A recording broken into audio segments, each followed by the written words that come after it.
तत्हीरा।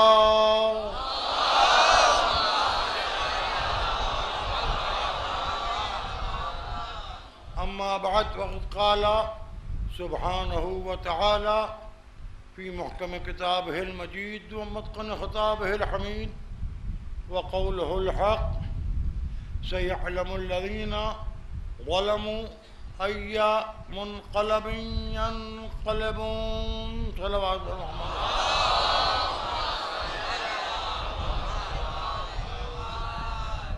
हज़रात, अल्फाज़ कुरान की तिलावत का शरफ हासिल हो रहा है।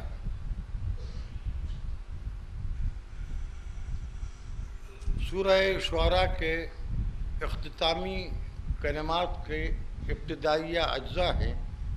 अनक़रीब जुल्म करने वालों को ये इल्म हो जाएगा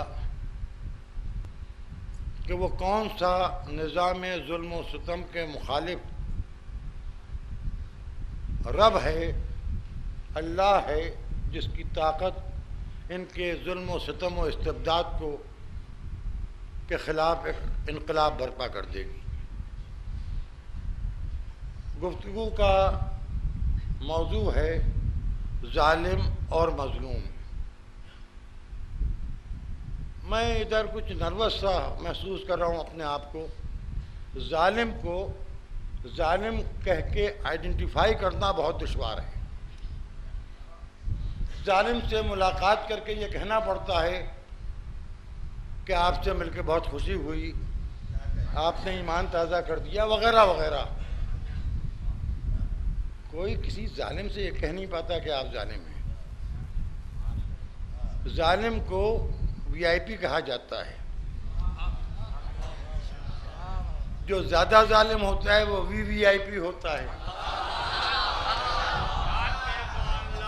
एक आदमी एक घर में रहता है, उसके लिए चारदांगे आलम में सिक्योरिटी मुहैया की जाती है। हमारी जान जान नहीं है, उनकी जान जान है। एक आदमी की हिफाजत पर 100 लोग मामूर हैं। मेडिकल एडवाइज़र लगे हुए हैं, रोज़ नापे जा रहे हैं, तौले जा रहे हैं, खाना भी देखभाल के खिलाया जा रहा है। हमें जो खिला दीजिए खा लेती हैं। हमें खाना न भी मिले हम मुर्दाबाद करने लगते हैं, खाना मिले जिंदाबाद करने लगते हैं। ये आदत हमारी पैदाइशी है। हुसैन के दर से मिलता है हुसैन जिंदाबाद, यजीद के घर से मिलता नहीं, यजीद मुर्दाबाद।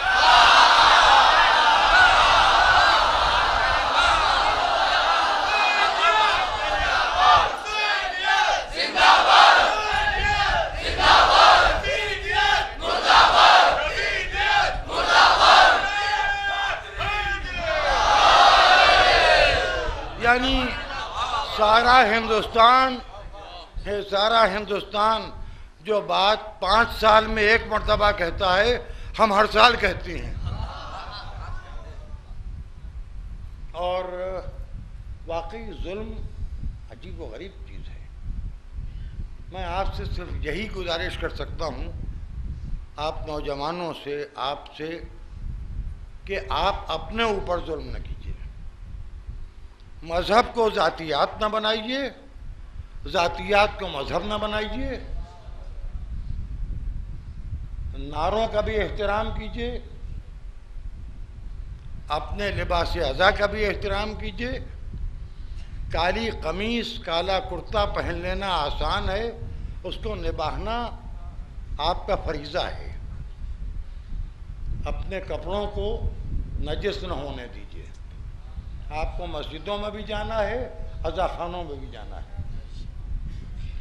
आप अपने बैनर, झंडियाँ, झंडे बहुत एहतियात से रखिए, उनको नजासतों से बचाए रखिए। पुलिस नजिस है, इसका हाथ न लगने पाए, मैं आपको बता देता हूँ।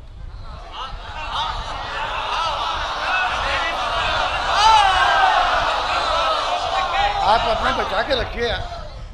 ये आज आए कल चले जाएंगे, इनकी क्या औकात है? ये सरकारी मुलाजिम है, इनसे हमें आपको क्या लेना देना है? ये आज यहाँ कल वहाँ परसों वहाँ, आप यहीं पैदा में, इंशाल्लाह हम यहीं मरे। जी हाँ, हम आपकी अपनी फिक्र में पड़े हुए, हमें या हुसैन कहना है, बेतुकी अजान हमें नहीं अच्छी लगती है। जो जिनों की जो ड्यूटियां हैं वो पूरी होना चाहिए। उसके बाद फिर देखा जाएगा, साल भर पड़ा हुआ है। 7वीं मुहर्रम साल भर के बाद आएगी, 8वीं मुहर्रम साल भर के बाद आएगी, शब आशूर साल भर के बाद आएगी, रोज़ आशूर 1 साल के बाद आएगा। हम आपको सिखा के मर जाएंगे, बाद में याद कीजिएगा कोई था तो याद आएंगे, आपके ख्वाबों में भी आएंगे। हाँ, इतनी आसानी से पीछा नहीं छोड़ेंगे। ये बच्चे जो हमें सुन रहे हैं, इनके ख्वाब में हम दिखाई देंगे, हमेशा ताल कटोरे करबला में नमाज पढ़ते मस्जिद पढ़ते ही दिखाई देंगे। चाहे हमें जुआ खेलते आप ख्वाब में भी नहीं देखेंगे, जुआ खेले ही नहीं। शराब पीते आप हमें ख्वाब में भी नहीं देखेंगे, कभी खुदा न करे शराब छुई नहीं। आपने जो करते हैं हमें देखा है, वही हम ख्वाब में भी आएंगे ना। ए भाई, हम क्या करें? हम कुछ कहना भी नहीं चाहते, कुछ कहना भी चाहते हैं, बोलना भी नहीं चाहते, चुप भी नहीं रहना चाहते। हम खुद बहुत कंफ्यूज हैं, अपनी बात कर रहे हैं। हर मामले में दखल भी देना चाहता हूं मैं, और किसी मामले में मुलव्वस भी नहीं होना चाहता। सबका भला भी बना रहना चाहता हूं, सबको बुराई से रोकना भी चाहता हूं। चाहता ही हूं कि झूठ ना बोलिए,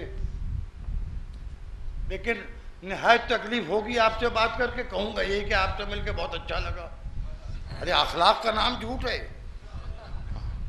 सारा गुस्सा नई नस्ल पर उतारता हूं आप ही लोगों को।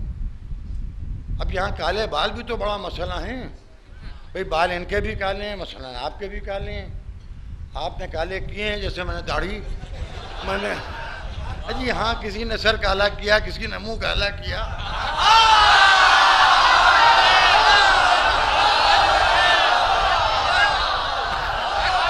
हाँ, ये लड़का है। हाँ, लो लो लो लो, सलावत पढ़िए। हाँ, ये तो भूल ही गए।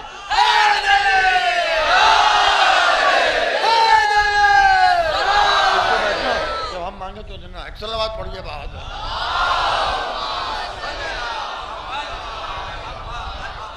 देखिए, कहना ये है कि हंस बोल के मैं बहुत सी बातें कह लेता हूँ, और खुदा के लिए मैं आपसे जो बात कह रहा हूँ उसको समझिए।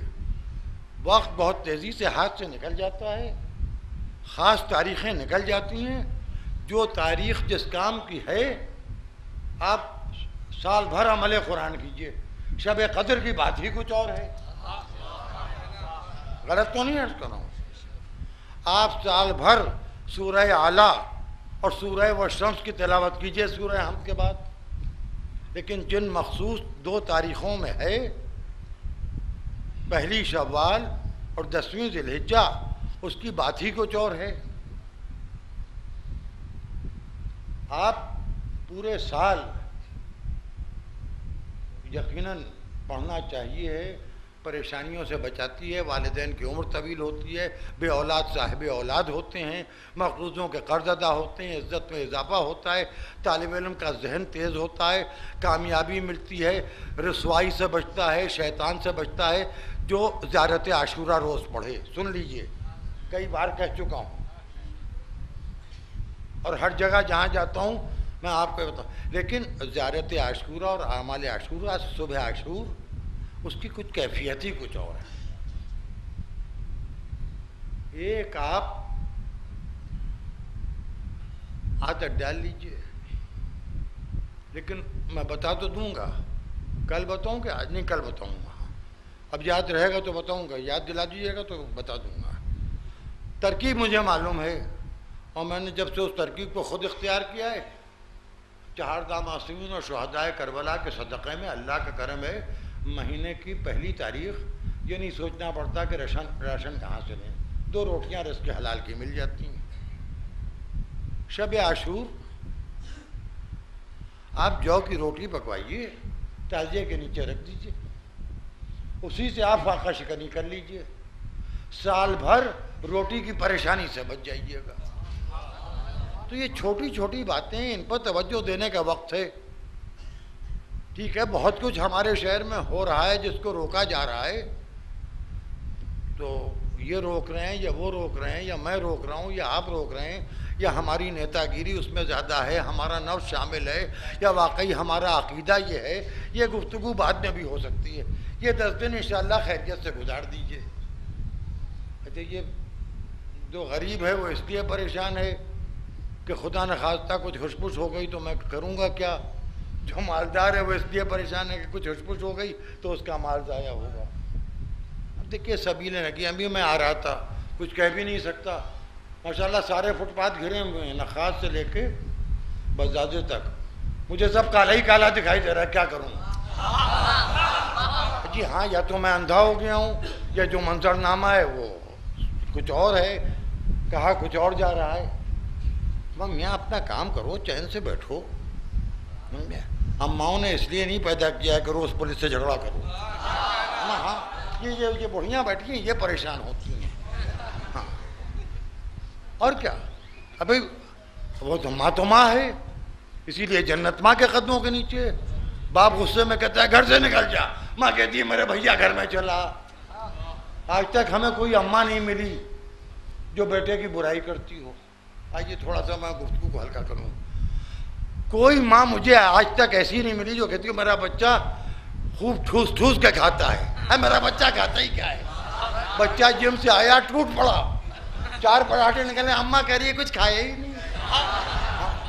मैं ये क्या खाया, 6 अंडे निकल गया, तुम कह रही हो कुछ खाया ही नहीं। जी वो देखिए वहाँ से मजलिस की शीर मलाई खा गया, वहाँ की खमीर रोटी खा, अम्मा को दिखाई नहीं देता भैया का खाना है। मेरा बेटा कुछ खाता ही नहीं है, लड़का फूल का कुप्पा हो गया है, तो निकल आई है 7 क्विंटल का। अम्मा कही है मेरा बच्चा आजकल कुछ झिटक गया है।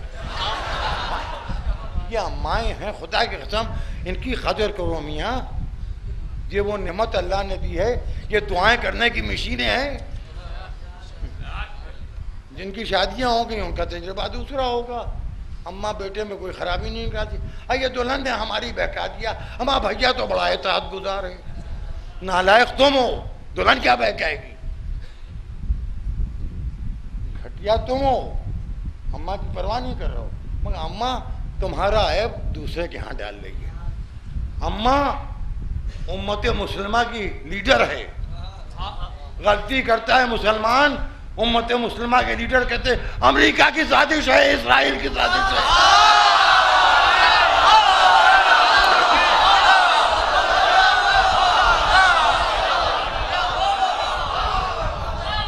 जी 15 आदमी बैठे हैं हमारे यहाँ, 40-50 इधर टहलने, हम है कि इस्राइल अमेरिका लिए पड़े हमें। मालूम होता है कि यहूदुल बर्ग को और ओबामा को कोई काम ही नहीं सिवाय हमारी मर्जी से सुनने के। हाँ, ओबामा काला है तो सोच लिया मुहर्रमी रंग का है तो शिया होगा। और यहूदुल बर्ग का क्या नाम है उसका, यहूदी। खुदा गारत के हिंदुस्तान में और लखनऊ में यहूदी बहुत हैं। मुलायम सिंह के बसाए हुए, आजम खां के बुलाए हुए, अखिलेश यादव के मेहमान यहूदी। अरे भाई हमारा मुल्क है, हर मजहब के लोग यहाँ रहते हैं, ये कोई इस्लामी मुल्क नहीं है।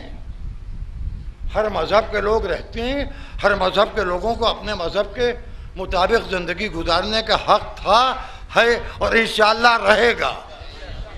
और आप तादाद में अब कम नहीं हैं, बुरा न मानिएगा, आप अक़लियत नहीं रहे। जब आपने कहा या हुसैन, दुनिया ने आपका साथ दिया। जब आपने कहा यजीद बुरा था, दुनिया ने आपका साथ दिया। आप अक़लियत में कब हैं? मेरे इल्म में कोई ऐसा शख्स नहीं है जो यजीद की तारीफ कर रहा हो, जो हुरमुला की तारीफ कर रहा हो, जो उमर साद की तारीफ कर रहा हो, जो सिनान इब्न अनस की तारीफ कर रहा हो, जो खुली की तारीफ कर रहा हो, जो इब्न ज़ियाद की तारीफ कर रहा हो, जो यजीद के बाप की तारीफ कर रहा हो, जो हुरमुला के बाप की तारीफ कर रहा हो। मेरे इल्म में नहीं, आप अक्सरियत में हैं। आप हुसैन को प्यासा मानते हैं? दुनिया पूछती है पानी किसने बंद किया था? हिंदुओं ने? नहीं। यहूदियों ने? नहीं। ईसाइयों ने? नहीं। बुद्धिस्टों ने? नहीं। वो भी कलमा पढ़ने वाले थे। वैसे ही होंगे जैसे ISI इसके लोग हैं आजकल। हाँ ऐसे ही थे भाई। ये शैतान की उर्फियत हैं, यजीद की उर्फियत हैं। अब लोग सब समझ गए हैं। हाय हाय हाय हाय, बड़े सख्त वक्त में आ गया हूं। अजी सुने लीजिए, अब जो होता है कुछ तो हो जाए, अब क्या करें। अजी हाँ, जबान काबू में नहीं आ रही है। कल हमने कहा था अबू बकर हराम ज्यादा है, आपने कहा गलत।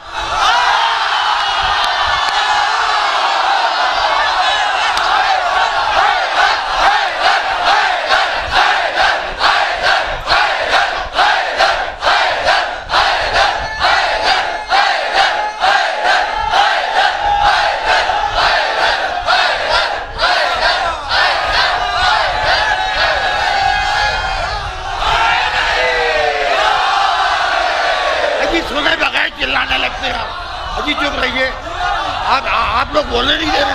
अजी चुप रहिए, चुप रहिए, चुप रहिए भैया। अबू बकर बगदादी को कह रहा हूँ। अजी चीखते चले जा रहे हैं, चुप रहिए भाई। अजी अबू बकर बगदादी को क्या आप क्या समझ के उल्ला मचाने लगे?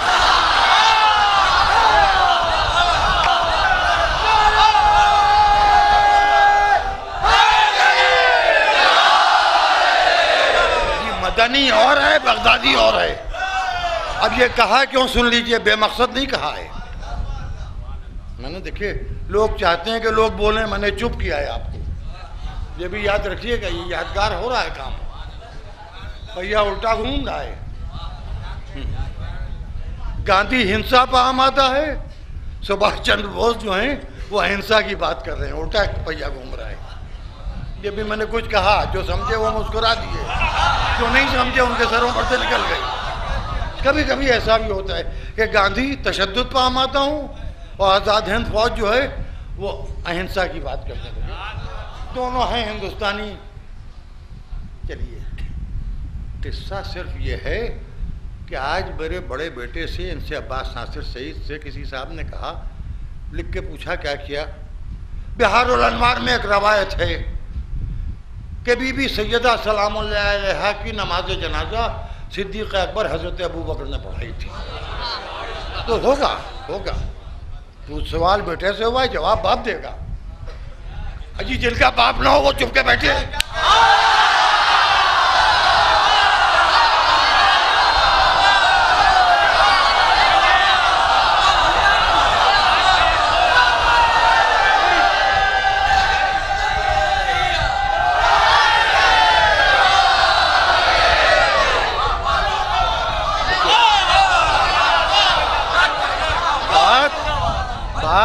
सिर्फ तहकीक की है। जाहिर है कि ये 25, 26, 27, 28 साल की उम्रें अभी सीखने की हैं। कुछ जो जिसी का है वो दोहरा भी देती हैं। लेकिन ये बात है तो मैं आपसे एक बात पूछ रहा हूँ। एक तो अल्लामा मजलिसी ने मुक़द्दिमा बिहारुल अनवार में वजाहत से लिख दिया है कि मैं हदीसें जमा कर रहा हूँ, तहकीक का काम मेरा नहीं है। एक बात तो ये है। दूसरी बात ये है कि उसी बिहारुल अनवार में आपने वो रवायत क्यों नहीं पढ़ी कि जनाब सैयदा ने नाम ले ले के वसीयत की कि अली ये मेरे जनाजे में ना आए, ये मेरे जनाजे में ना आए।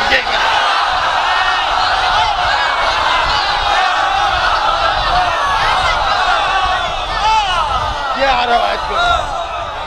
आपको आप या तो अल्लामा मजलिसी की गलती निकालना है, नौज़ो बिल्लाह, तो ये भी हमारी आपकी औकात से बड़ी बात है।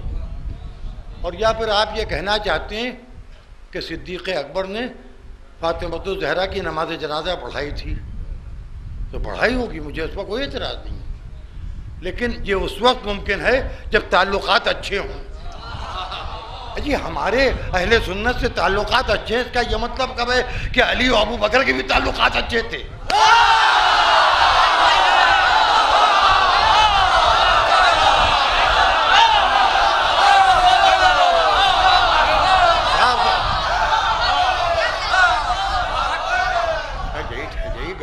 मुझे बोलने दीजिए, आप लोग तो बोल जी, बड़े बेतुके हैं ये लड़के। हाँ, मार खाओगे। हाँ, चुप के बैठो।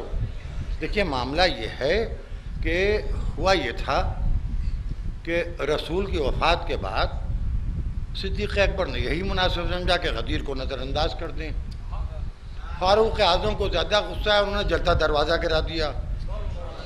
फातिमतुज़ ज़हरा का पहलू टूट गया। बात समझ लीजिए आप, साफ साफ सी बात है। ये गैर इख्तिलाफी किस्से हैं। आज हिंदुस्तान की मुस्लिम पर्सनल लॉ बोर्ड की, शिया पर्सनल लॉ बोर्ड की, शिया हुसैनी फंड की, आगा रूही की, हमीदुल हसन साहब की, कल्बे सादिक साहब की ज़रूरतें अलग है, शिया मज़हब अलग है। मैंने नाम लिए हैं बहुत एहतियात से, जिनसे लड़ाई झगड़ा कर लेता हूँ उन्हीं के नाम लिए हैं। बात समझ गया? साफ साफ बात यह है कि असहाब रसूल में कुछ हो गए थे मुर्तद रसूल की ज़िंदगी में, कुछ हुए रसूल के बाद मुर्तद, कुछ की नीयत हो गई ख़राब। अब सिद्दीक़ अकबर मुहतरम हैं, उनकी बेटी अहद रसूल में आई थी, उनका कुछ अली से झगड़ा भी था। हम तो अली वाले हैं, हमारे मालिक का जैसे झगड़ा उससे झगड़ा लिया, आज तक के हम बैठे हैं। हम सैयद हैं तो सैयदा के तायद में बोलेंगे, सैयदा के मुखालफत करना। हम क्या करें? आप बताइए सैयदा को किसने कत्ल किया था? अजी छोड़िए, नाम भी ना लीजिए। कल 8वीं है, जब हाजिरी की नज़र घर में होगी तो कह लीजिएगा, हर बात सड़क पर कहने की नहीं है। आप बताइए, उसका पता बताइए, नाम बताइए। ये कोई बात नहीं हुई भाई कि एक मिनिस्टर आ गया हमारी आपकी मर्जी के खिलाफ चल रहा है तो उस पर लानत, और सैयदा के कातिल पर लानत ना हो।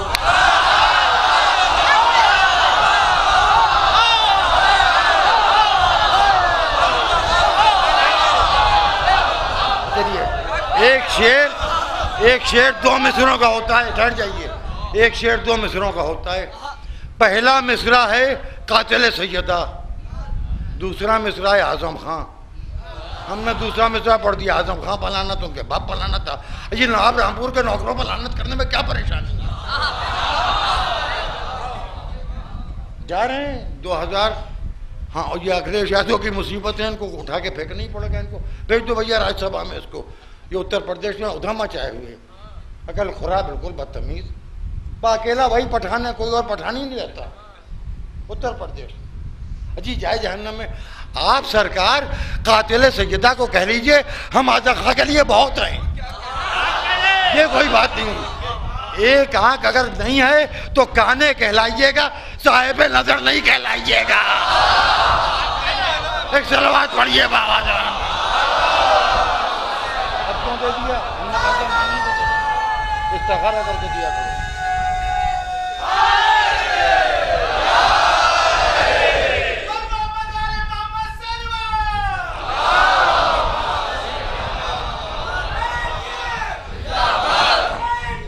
जिंदाबाद, जिंदाबाद, जिंदाबाद, जिंदाबाद, मुर्दाबाद, मुर्दाबाद, मुर्दाबाद।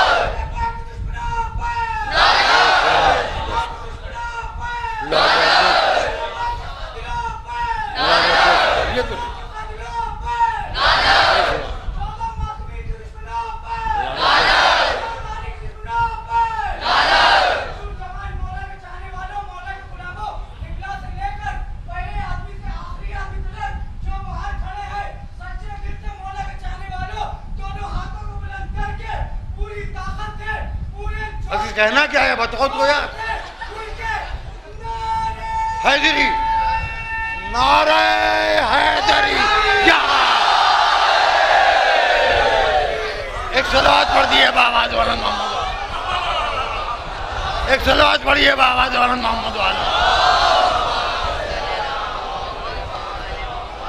देखिए ऐसा है कि किसी का भी मजहबी काम अपनी ज़ाती ज़रूरत के लिए डिस्टर्ब करना भी जुल्म है। फिर मियाँ ये मान जाइए, मुँह थोड़ी सी नीची कर लीजिए। आप हिंदू अक्सरियती मुल्क में रहते हैं, उनका भी दशहरा चल रहा है, इतना उधम ना बचाइए कि वो भी आपके पीछे लग जाएं। हम हाँ बात समझिए, और जरा सब थोड़े से गैर जज्बाती हो जाइए, अक्ल इस्तेमाल कीजिए। आप बड़ों से राय मशवरा नहीं करते, ना कीजिए, जो आपकी समझ में आता है कीजिए, लेकिन वहाँ तक कि आप वो कीजिए कि आप ख़तरे में ना पड़ने पाए, खुद आप भी ख़तरे में ना पड़े। अच्छा, अब ये कि हर बात में तो हाँ में हाँ नहीं मिलाई जा सकती। ना हर बात में मुखालफत की जा सकती है, ना ये दिन इस काम के हैं कि एक कह रहा है आम, दूसरा कह रहा है इमली, तीसरा कह रहा है निमकौली। तो ये कहाँ तक के चलेगा मियाँ? फिर एक तरफ बुकरातियत ये है कि अंबिया के किस्से सुनाए जा रहे हैं, ऐसे बन जाओ। अब्दुल कलाम याद आ रहे हैं कि खुदा न करे वैसे बन जाओ। हम अब्दुल कलाम ना बनना भैया तुमको। वो हिंदू से मुसलमान से हिंदू हो गया था, काफिर आदमी था, ठीक है, उसने साइंस में तरक्की की। हम तो मजहबी लोग हैं, हम तो अपने मजहबी एतबार से देखते हैं। हाँ, न नमाज का, न रोज़े का, न हज का। मैं इतना मालदार था, कभी कमबख्त ने हज नहीं किया। एक ब्रीफ केस लेके राष्ट्रपति भवन गया था, वहाँ से निकल आया। हमारा निकल आया होगा, उसके भी बच्चे तो थे नहीं। चोरी किसके लिए करता? बाद लोग अखलाकन भी ईमानदार होते हैं, कुछ वाकई ईमानदार होते हैं, कुछ को ज़रूरत नहीं होती लिहाजा ईमानदार होते हैं। ये भी तो समझिए, ईमानदारी भी, खूबसूरती कहीं भी हो सकती है। सांप खूबसूरत है तो उसको गले लगा लीजिएगा। जी हाँ, सांप में जहर की थैली होती है, छोड़िए, हटाइए, इन चक्करों में ना पड़िए। आप पढ़िए लिखिए, आपके पास क्या कुछ कमी है? तारीफ करने पाए तो फला मुल्क बहुत अच्छा है, बुराई करने पाए तो आप में 100 बुराइयाँ हैं। न कोई काम बुरा है, न कोई मुल्क बुरा है, न कोई मुल्क बहुत अच्छा है। हर मुल्क में जेलें हैं, जेलें में लोग हैं, पुलिस है, पकड़ धकड़ है। इंसान है तो उसमें जुर्म की सलाहियत है, उसको रोकने के 3-4 रास्ते हैं। एक रास्ता कानून है, दूसरा रास्ता मजहब है, और बुनियादी रास्ता माँ बाप है, चौथा रास्ता उस्ताद है। यही रास्ते हैं। 3 बहकने के रास्ते हैं, 3 संभलने के रास्ते हैं। दुनिया में हर जगह ये है। न किसी कहीं अचानक मौजूदा हुआ जा रहा है, न कोई पैदाइशी आलिम होता है, न कोई पैदाइशी साइंसदान होता है, न कोई पैदाइशी मुहक्किक होता है, न कोई पैदाइशी मिसाइल मैन होता है, कोई पैदाइश नहीं होता है। और आपको ये भी बता दूं कि ये जितने आपको ये मैंने एक सर्वे किया है, अपने जहन में किया है, किसी से बात नहीं की। IAS IPS जितने हैं, ये सब ज़्यादातर मिडिल क्लास के लड़के होते हैं, जो पढ़ाई में तेज़ होते हैं, फिर पढ़ लिख के वो किसी न किसी ओहदे पर पहुंच जाते हैं। इसमें जो रिटायर्ड हैं उनसे मेरे ताल्लुकात ज़्यादा हैं। उनमें से कई के लड़के बहुत ऊँचे ऊँचे ओहदों पर हैं। और ये कि कुछ के लड़के सियासत में भी आ गए। आपको मालूम नहीं है, मैं आपको बता देता हूँ। लखनऊ में एक बड़ा शरीफ DM गुजरा है, मिश्रा जी। उनका लड़का यहीं लखनऊ का पढ़ा हुआ, फिर उसके बाद ऑस्ट्रेलिया चला गया, बाहर से अच्छी डिग्री आ गया। आज वो मंत्री है, अभिषेक मिश्रा। मतलब हम तो उनसे जीते रहिए ही कहेंगे, हमें क्या पड़ी है? ना हम कोई ऐसा काम कर रहे हैं, ना हमारे पास वोट हैं जो हम उनको आंखें दिखाएं। अब वोट मेरे पास नहीं है, ना मैं किसी से कहता हूँ इसको वोट दो, ना उसको वोट दो। पॉलिटिक्स मेरा ज़ाती शौक़ है, पॉलिटिशियन से ताल्लुकात मेरे रह चुके हैं। अब वो कभी है कभी नहीं है वाला मामला है। कोई नमाज तो है नहीं कि रोज़ पढ़ना है, रोज़ा तो है नहीं कि हर रमज़ान में रखना है, हज तो है नहीं कि वाजिब हो गया तो करने जाना ही है। पॉलिटिक्स है, कभी है कभी नहीं है। इसमें ज़्यादा उचकफान भी हम मौलवियों को नहीं करना चाहिए, ये ज़्यादा हमारे लिए मुनासिब नहीं है। या फिर हम मसलन पॉलिटिक्स में आ रहे हैं तो भी मजहब से थोड़ा सा अलग हो जाए, क्योंकि सियासत जुल्म की एक किस्म का नाम है। ये मेहराब के साथ चलती नहीं है, मेंबर के साथ चलती नहीं है। इसमें फिर हक को बातिल कहना पड़ता है, बातिल को हक कहना पड़ता है, बहुत कुछ होता है। तो खैर, मैंने आपका वक्त ज़ाया किया। आज आप कुछ और सोच के आए थे, मैंने कुछ और कहा। मेरे हम और जो मुझसे कम उम्र के हैं, यानी जो बुज़ुर्ग लोग हैं, वो मुझसे बेहद अफ़की मुहर्रम में मायूस हैं। अब लड़के मुझसे खफा हैं, खुश हैं, मुझे नहीं मालूम। बहरहाल मैं ये बात आप लोगों से कहना चाहता हूँ कि जुल्म किसी शक्ल में भी हो, हुसैनियत के लिए मुनासिब नहीं है जालिम को की तरफदारी करना या जुल्म की किसी कदम को अपनाना। खुदा रखे आप लोग सलामत रहिए। आप आज़ादारी हुसैन की कीजिए, आपका हक़ है पैदाइशी, लेकिन ये समझ के कीजिए कि आपको आज़ादारी के साथ साथ बीमारों का भी ख्याल रखना है, बूढ़ों का भी ख्याल रखना है, जो छोटे बच्चे हैं उनका भी ख्याल आप ही को रखना है। और आसानियाँ सिर्फ हमारे आपके लिए नहीं होना चाहिए, हमें दूसरों को भी आसानी देना चाहिए। और आलमी सतह पर इस वक्त दुनिया हमारी तरफ इसलिए देख रही है कि सब हंसते हैं तो दुनिया उनकी तरफ देखती है, हम रोते हैं तो दुनिया हमारी तरफ देखती है, कोई किसी का खून बहाता है तो दुनिया उसकी तरफ देखती है, हम खून का हदिया पेश करते हैं तो दुनिया हमारी तरफ देखती है। भाई न्यूज़ इससे बनती है कि फुला ने फुला को मार डाला, यहाँ न्यूज़ इससे बनती है कि फुला ने कमा का मातम किया, जंजीर का मातम किया, इतना सीना जनी की कि सीने से खून निकल आया, इतना रोए कि आंसू बहने लगे। आज आपको कई चीज़ों की जिम्मेदारी संभालना है। मेरे पास कोई प्लेटफॉर्म नहीं है कि मैं आपको एड्रेस कर पाऊँ। आप मुझे ना मिलती हैं ना आपको फुर्सत है। आप अपने अंदर जिन लड़कों में लिखने की सलाहियत है, उनकी इंग्लिश हिंदी रिफाइंड है, आपको खुद रिपोर्टिंग करना चाहिए। मैं आपसे शिकायत कर रहा हूँ, नौजवानों से, पढ़े लिखे नौजवानों से। कल मैंने कहा था सन 1960 में गाय के गोश्त के खिलाफ फतवा मौसूल हकीम आयतुल्लाह हकीम कहा गया। आज किसी अखबार में उसका जिक्र नहीं है। अखबारी रिपोर्टर अटकल से रिपोर्टिंग करते हैं, या फिर उन्हें 1500 का लिफाफा दीजिए, 2000 का लिफाफा दीजिए, अपनी न्यूज़ बना के खुद उनके दर दौलत पर जाइए, या अपने चमचे उनके पीछे लगाइए। वो मेरे पास है ही नहीं तो कहाँ से लाऊं? जी हाँ, जब हराम का माल नहीं है तो चमचे कहाँ से आ जाएंगे? साफ साफ सुनिए, कोई रिपोर्टिंग हुई नहीं। मैंने शिया फिरके की आईडी बताई थी हिंदुस्तान में। इसको अगर न्यूज़ बनेगी कि हमारे मजहबी रहनुमा ने सन 1960 में हमें हिंदुस्तान में गाय के गोश्त खाने को मना किया है, तो गांव देहात में रहने वाले 10 अज़ादारों को उसका फ़ायदा पहुंचेगा। आपने गौर नहीं किया मेरी बात पर। आप समझे कि एक नुक्ता है, वाह वाह कर दी, सलावात पढ़ दी, नारे हैदरी के बाद घर निकल लो, पत्नी गली से पूछ ली गई। ये जिम्मेदारी आपकी है भाई, ये कोई बात नहीं हुई। अच्छा, आप पढ़े लिखे जो लड़के हैं उनसे नहीं कहूँगा तो किससे कहूँ? बलोचपुरे में जाके आवाज़ लगाऊँ? कहाँ जाऊँ? कसाई भाड़े जाऊँ? कहाँ जाऊँ? जी आप ही से कहूँगा। आपकी जिम्मेदारियां हैं जिन्हें आप नहीं महसूस करेंगे और आपको एहसास मैं नहीं दिलाऊंगा तो एहसास दिलाने वाले कहाँ से आएंगे? चर्च से आएंगे, मंदिर से आएंगे, गुरुद्वारे से आएंगे। हमारा ही काम आपको एहसास बनाना है। मैंने आपकी जिम्मेदारियां आपको सौंपना शुरू कर दी, और हो सकता है कि ये आखिरी वक्त की अलामत भी होती है, लेकिन खुदा के लिए आप अपने मज़हब को मज़हब समझिए, अपनी ज़ाती ज़रूरतों को ज़ाती ज़रूरतें समझिए। दोनों चीज़ों को मिलाइए नहीं। सब कुछ हमें मज़हब के हवाले से मिलता है। अज़ाए हुसैन की नेमत में इजाफा होता चला जा रहा है बिहम्दिल्लाह।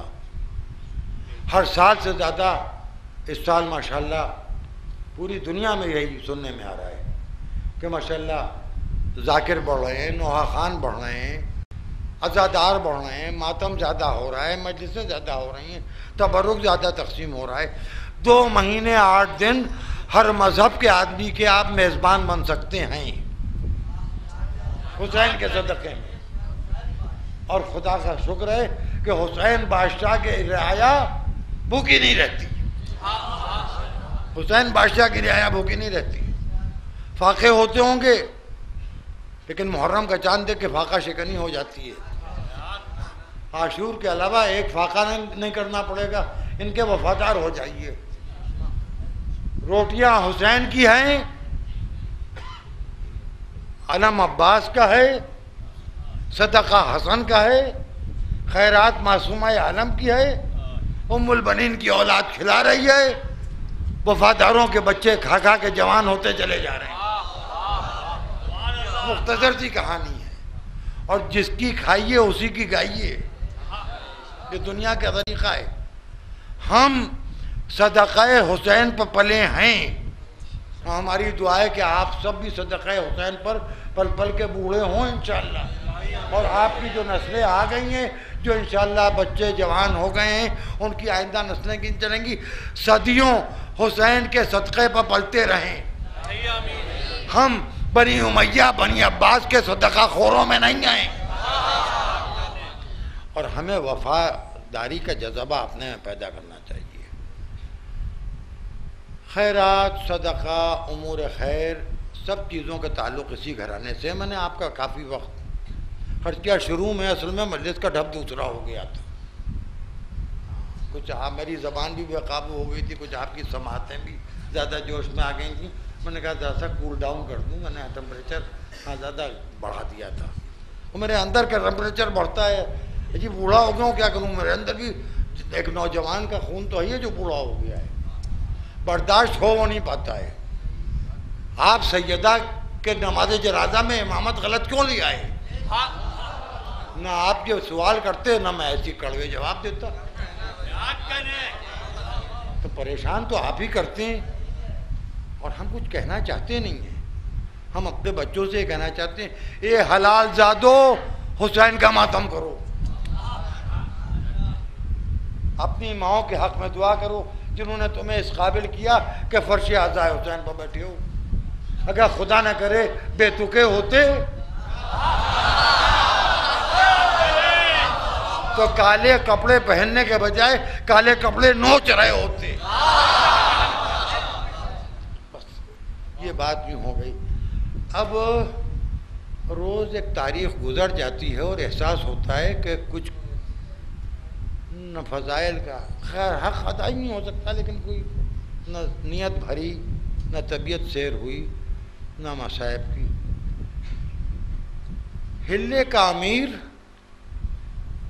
एक बेटी के बाप था। उसके दरबार में एक बच्चा दाखिल हुआ जिसका सिन 12-13 साल का था लगभग। बच्चे के चेहरे पर बड़ी परेशानी थी। अमीर हिल्ला ने महसूस कर लिया। उसने अपने खादिमों से कहा कि इस बच्चे को ले जाओ, इसको नया लिबास दो, इसके सामने खाना रखो, पानी पिलाओ। बच्चा खाना खा के पानी पी के तरोताज़ा होके आया कि मुझे हुक्म दो मैं क्या करूं। कहा आज आराम करो, कल तुम्हें काम बताऊंगा। दूसरे दिन अमीर हिल्ला दरबार आम में लेके पहुंचा। बहुत गौर से सुनिएगा। जाते जाते उसने कहा तुम्हारा नाम क्या है? उस बच्चे ने कहा मेरा नाम कासिम है। मगर इससे ज्यादा ना पूछना। कहा नहीं पूछूंगा। कहा तुम हिल्ले में क्यों आए? कहा रिस्क और रिस्क के हलाल और रोजगार की तलाश में आया। अपने दरबार में ले गया। मेरे दरबार में ये काम होते हैं, तुम्हें कौन सा काम पसंद है? जो काम पसंद हो वो करो। कहा मुझे पानी पिलाना बहुत पसंद है। कहा तो पानी पिलाओ। वो बच्चा जो 12 साल का था उसने दरबारे अमीर हिल्ला में पानी पिलाना शुरू किया। पानी पिलाता था। जब कोई पानी पी के सैराब होता था तो बच्चा के लब हिलते थे। अमीर हिल्ला ने एक रोज कहा तुम कहते क्या हो? कहा करबला के प्यासों के ऊपर सलाम करता हूं और पानी बंद करने वालों पर लानत करता हूं।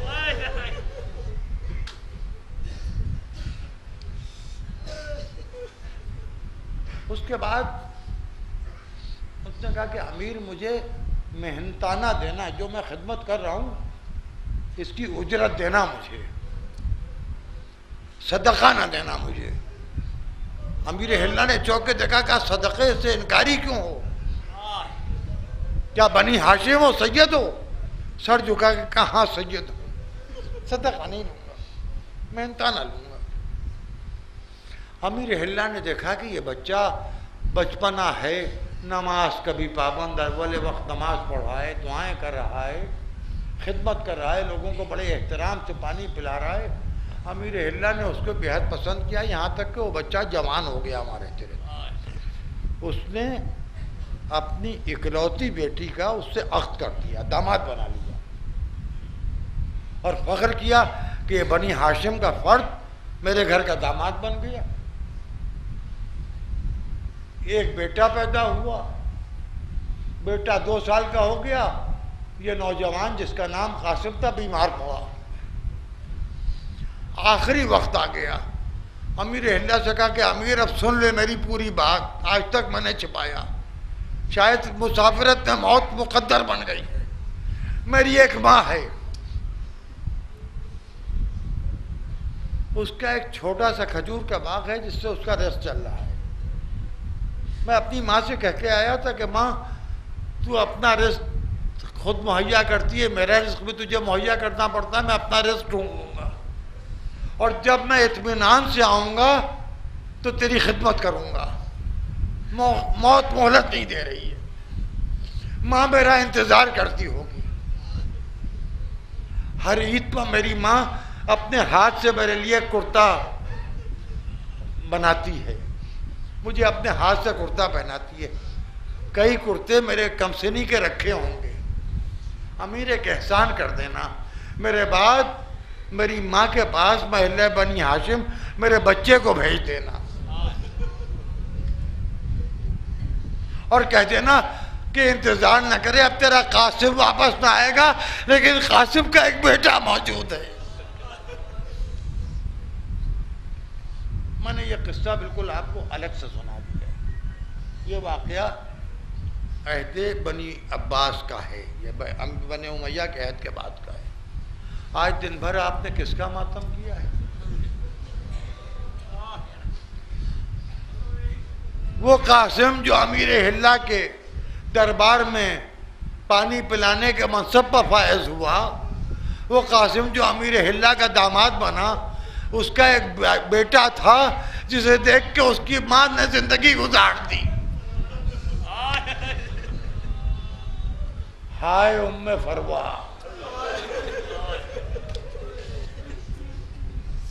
तेरह बरस के कासिम,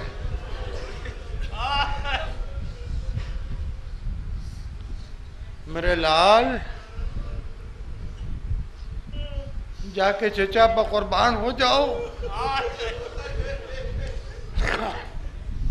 देवर भावज का रिश्ता बड़ा नाजुक होता है।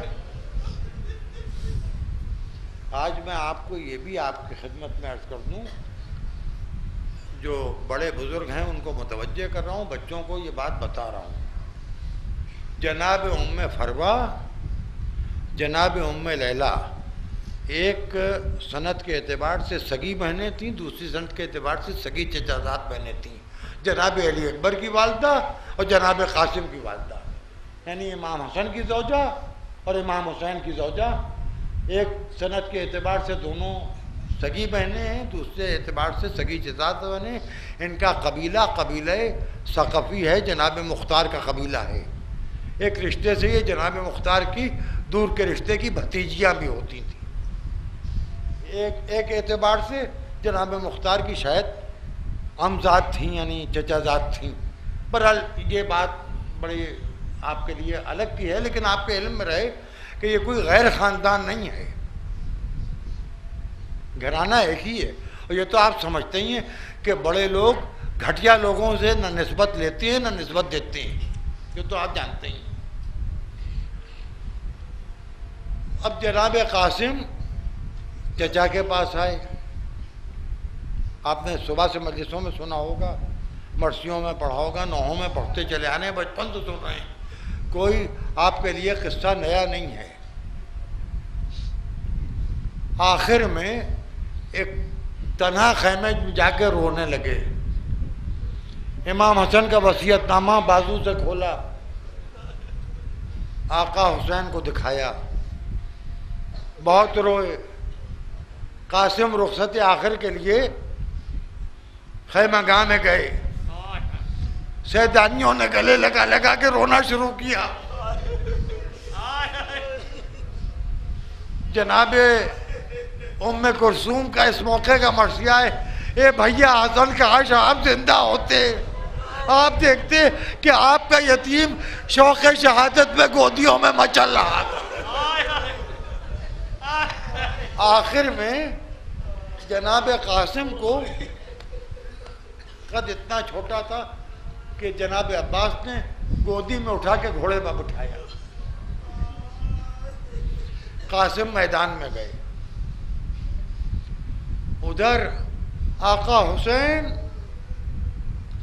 आका अब्बास, जनाब अली अकबर। हाँ, उधर ज़ियारत नाहिया की रवायत के एतबार से बनी हाशिम के शहीद अव्वल अली अकबर भी हैं। लेकिन जो तरतीब है मैं उसी एतबार से अर्ज कर रहा हूँ।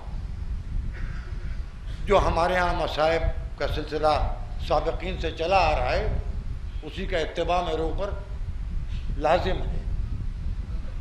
कासिम की जंग हो रही है। हुसैन कह रहे हैं कि भैया हसन ने जिहाद नहीं किया, लेकिन क्या तेवर है मेरे भतीजे के। लड़ते लड़ते कासिम को घेर लिया गया चारों तरफ।